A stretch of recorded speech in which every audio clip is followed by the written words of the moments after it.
There is a great story about this one woman, Elle Beauchamp Hughes. The sisters started traveling. They took their wares and went to different places around the United States.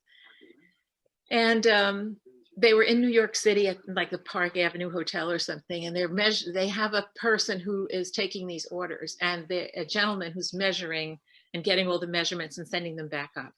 And they didn't do anything that didn't have at least 15 different colors going. So, you had choices of colors and you had all of this. And after the whole order is in, they receive this letter, which is in the archives, which is how I found it. And the woman writes to say that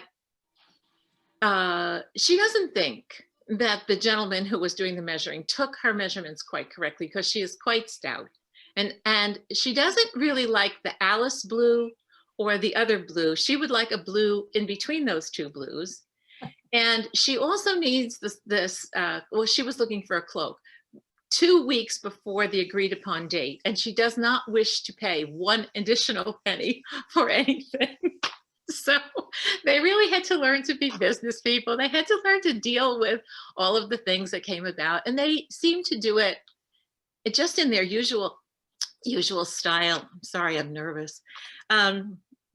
Just with such graciousness at the same time as they're making serious money.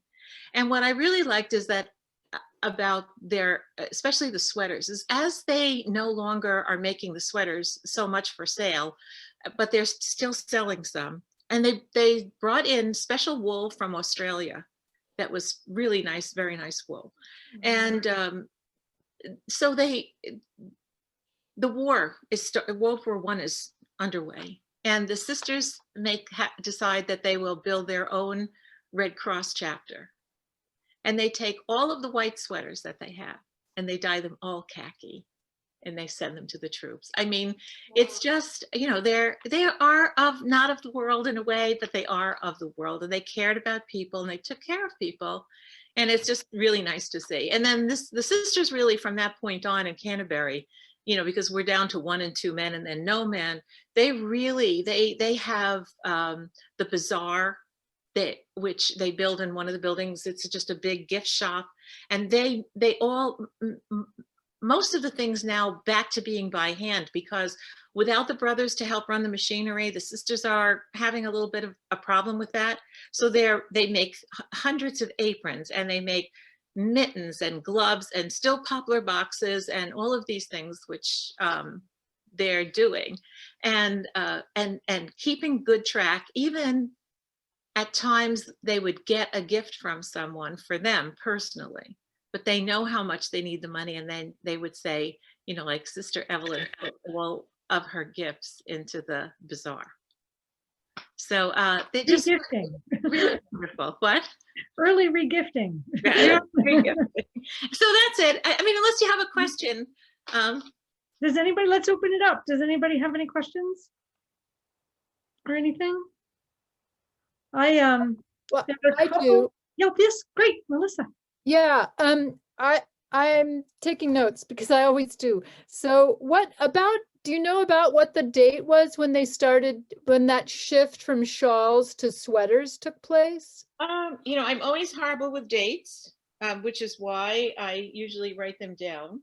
Yes. But it would be,